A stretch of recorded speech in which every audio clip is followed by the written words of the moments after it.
One note में अक्सर हम बहुत सारी इन्फॉर्मेशन स्टोर करते हैं। तो क्या आप सिर्फ डेटा या इन्फॉर्मेशन ही स्टोर करते हैं या उसका बैकअप भी रखते हैं? जी हाँ, वन नोट के डेटा का बैकअप उतना ही इम्पॉर्टेंट है जितना आप अपने कंप्यूटर में पड़े डेटा का बैकअप रखते हैं। तो आज की वीडियो में मैं आपको बताऊंगी कैसे आप वन नोट के डेटा का बैकअप क्रिएट कर सकते हैं। तो आप एंड तक मेरे साथ बने रहिए। वीडियो अच्छी लगे तो लाइक ज़रूर करना और चैनल पर नए हैं तो चैनल को सब्सक्राइब कर लीजिए। चलिए इस ट्यूटोरियल को स्टार्ट करते हैं।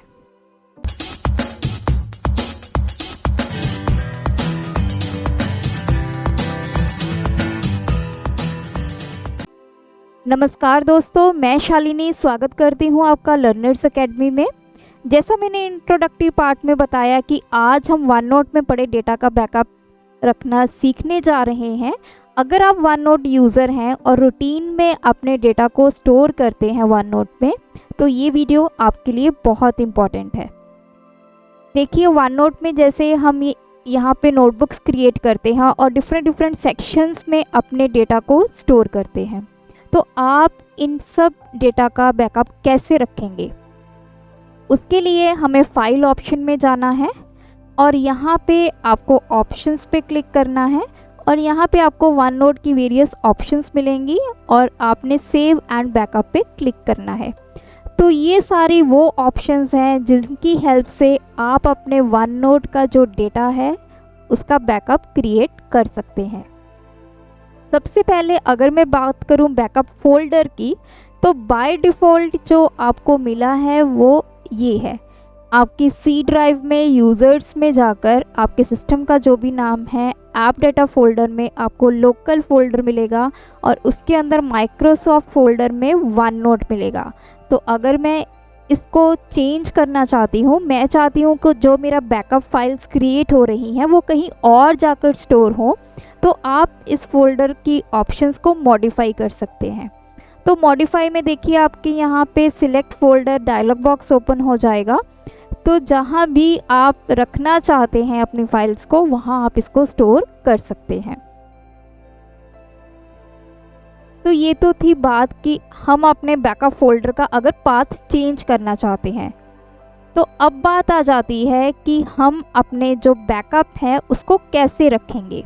सबसे पहले मैं टाइम इंटरवल की बात करूँगी। टाइम इंटरवल का यहाँ पे मतलब क्या है कि वन नोट ऑटोमेटिकली आपकी नोटबुक्स का बैकअप क्रिएट करता है। तो जैसे आप यहाँ पे ऑप्शन देख सकते हैं, automatically backup my notebook at following time interval. तो यहाँ पे बहुत सारी ऑप्शंस आपको गिवन है, मिनट्स में, आवर्स में, डेज में, वीक्स में।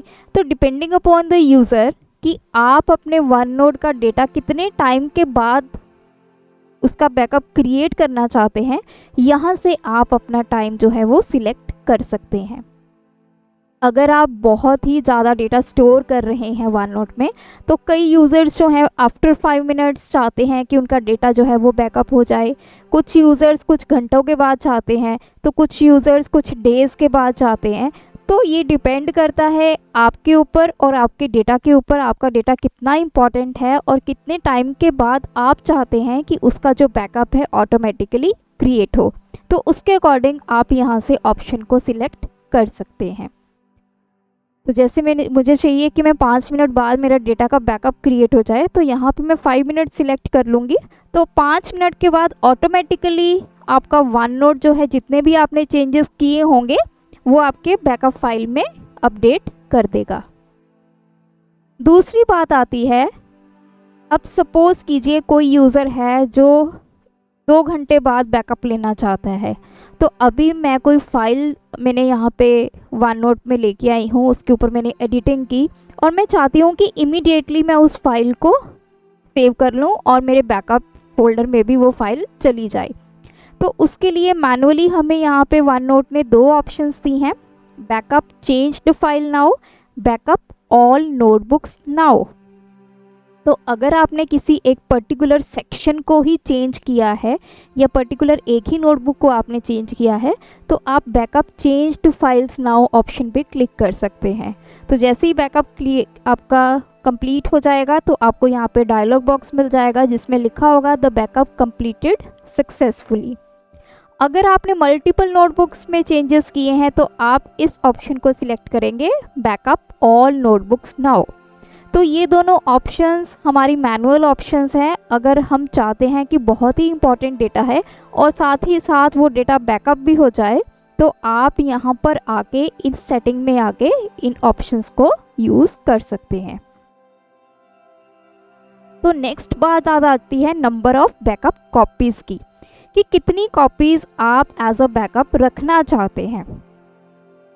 तो देखिए, कई बार यूज़र के पास स्पेस कम होती है, बहुत सारा डेटा होता है, तो ऐसी सिचुएशन में यूज़र सिर्फ एक ही कॉपी क्रिएट करता है और सारे के सारे चेंजेस जो हैं उसी एक कॉपी में जाकर स्टोर होते रहते हैं। लेकिन अगर आपके पास स्पेस की कोई दिक्कत नहीं है, आपके पास एक्सेस स्पेस अवेलेबल है, आप चाहते हैं कि मल्टीपल कॉपीज़ मैं अपने बैकअप की क्रिएट करूं, तो यहाँ पर आप इन ऑप्शंस को सिलेक्ट करेंगे। जितनी आप बैकअप कॉपीज़ क्रिएट करना चाहते हैं वो आप यहाँ से सिलेक्ट करेंगे और उतनी ही कॉपीज़ वन नोट जो है आपका क्रिएट करता रहेगा। लेकिन अगर आपके पास स्पेस कम है तो ये भी जो ऑप्शन है ये यूज़र डिपेंडेंट है कि उसने कितनी कॉपीज़ रखनी है। डिपेंडिंग अपॉन द स्पेस, आप चाहते हैं कि मेरी एक ही फ़ाइल क्रिएट हो और उसी में सारे के सारे चेंजेस जो हैं वो होते जाएं और पुराने चेंजेस ओवरराइट होते जाएं, तो आप जो नंबर ऑफ़ बैकअप कॉपीज़ है वो एक रखेंगे। तो यहाँ पे मैं आपको करके दिखाती हूँ एक रखने से क्या होगा। तो नंबर ऑफ़ बैकअप कॉपीज़ मैंने यहाँ पे 1 कर दिया है और इसको मैंने सेटिंग को कर दिया है ओके।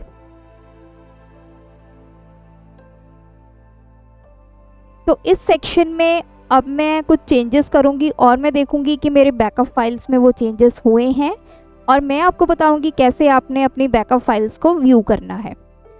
तो इसके स्टार्टिंग में मैं कोई टेक्स्ट लिख देती हूँ।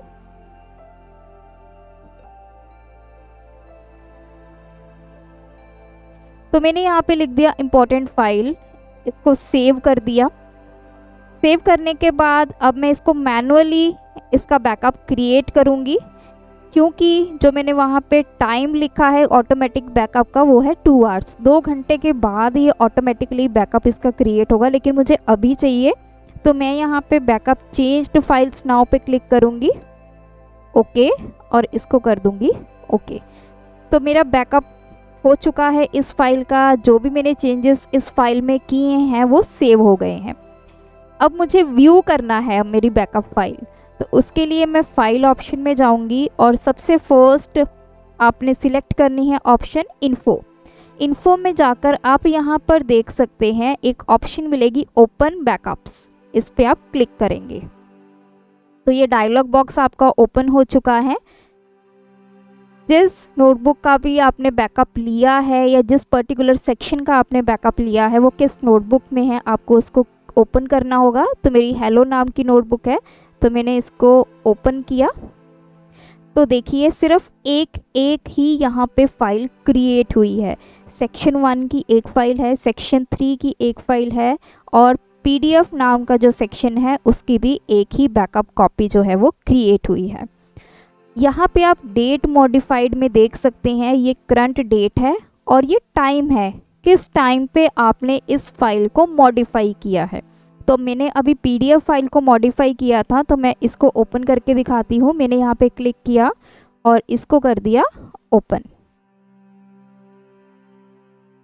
तो देखिए ये ओपन सेक्शंस में आ चुके हैं हम और ये PDF फाइल मेरी ओपन हो चुकी है और इसमें आप देख सकते हैं जो चेंजेस मैंने किए थे वो यहाँ पे आ चुके हैं। तो अब वापस जाने के लिए मैं यहाँ पे क्लिक करूँगी और अपनी नोटबुक में दोबारा जाऊँगी। तो अब हम थोड़ी सी सेटिंग को चेंज करते हैं। अब मैं यहाँ पे नंबर ऑफ़ कॉपीज़ करूँगी 2। दोबारा मैं फाइल पे जाऊँगी, ऑप्शंस पे जाऊँगी, यहाँ पे सेव एंड बैकअप और यहाँ पे इसकी नोटबुक करूँगी 2 और इसको करूँगी ओके। तो अब मैं दोबारा से इसमें चेंजेस करने जा रही हूँ। तो मैंने यहाँ पे लिख दिया इम्पोर्टेंट फाइल फॉर एग्ज़ाम्स, इसको सेव कर दिया। इसका बैकअप क्रिएट कर लेंगे। अब हम मैनुअल बैकअप में क्रिएट करूँगी बैकअप चेंज्ड फाइल्स नाउ।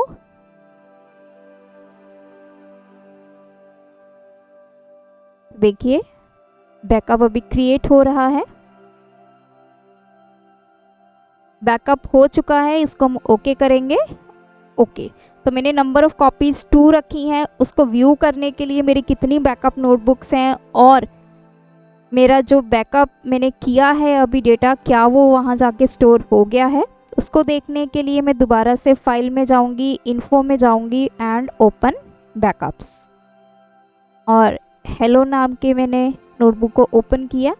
तो अब आप ध्यान से देखिए मेरे पीडीएफ के 2 यहाँ पर कॉपीज़ जो हैं वो क्रिएट हो गई हैं, क्योंकि मैंने नंबर ऑफ़ कॉपीज़ कितनी वहाँ पे कर दी थी, 2। तो अब आप देख सकते हैं ये जो है ऊपर वाली, ये 12 पे मॉडिफाई हुई है, ये पुरानी है, और ये 12 पे मॉडिफाई हुई है, ये नई है। पहले मैं आपको ये 12 पे जो फाइल हमने मॉडिफाई की थी उसको ओपन करके दिखाती हूँ। इस पर क्लिक किया, ओके किया, तो ये देखिए ओपन सेक्शंस में आ गए हैं और यहाँ पे सिर्फ लिखा है इम्पोर्टेंट फाइल। तो अब मैं फाइल में जाऊँगी, दोबारा इन्फो पे जाऊँगी, ओपन बैकअप्स इस नोटबुक में। तो अब हम दूसरी फाइल ओपन करके देखते हैं पीडीएफ नाम की, जो मैंने 12-15 पे मॉडिफाई की है। इस पे मैं क्लिक करूँगी और इसको करूँगी ओके। तो ओपन सेक्शंस में मेरी फाइल ओपन हो चुकी है। तो देखिए जो चेंजेस मैंने बाद में किए हैं, वो जो आपकी सेकंड नोटबुक क्रिएट हुई है, रिसेंटली जो नोटबुक क्रिएट हुई है वहाँ पर बैकअप फाइल्स में, उसमें वो सारे चेंजेस जो हैं वो जाकर स्टोर हो गए हैं। तो इस तरह से आप भी अपनी फाइल्स के जो बैकअप है वो ले सकते हैं इजीली। यहाँ पे क्लिक करके हम वापस नोटबुक में चलते हैं। तो ये जो मेन 2 या 3 आपकी ऑप्शंस हैं जिनको यूज़ करके आप अपने वन नोट के डेटा का बैकअप इजीली ले सकते हैं। आप टाइम ड्यूरेशन लगा सकते हैं, कितने टाइम के बाद ऑटोमेटिकली आपकी फाइल्स जो हैं वो बैकअप हो, और कितने नंबर ऑफ़ कॉपीज़ आप उसकी मेंटेन करना चाहते हैं। तो अगर इन फ्यूचर आपके सिस्टम में कोई प्रॉब्लम आती है, आपका सिस्टम क्रैश होता है या कोई भी दिक्कत आती है, तो आपके जो वन नोट का डेटा है वो लॉस्ट नहीं होगा, आप इजीली उसको रिकवर कर सकते हैं। तो अगर आपको ये ट्यूटोरियल अच्छा लगा, हमारे चैनल को सब्सक्राइब कीजिए, वीडियोस को लाइक कीजिए, शेयर कीजिए। आज की वीडियो देखने के लिए आपका धन्यवाद। ऐसी और वीडियोस देखने के लिए आप मेरे वन नोट की प्लेलिस्ट को चेक कर सकते हैं। Thanks for watching my video. Keep supporting us.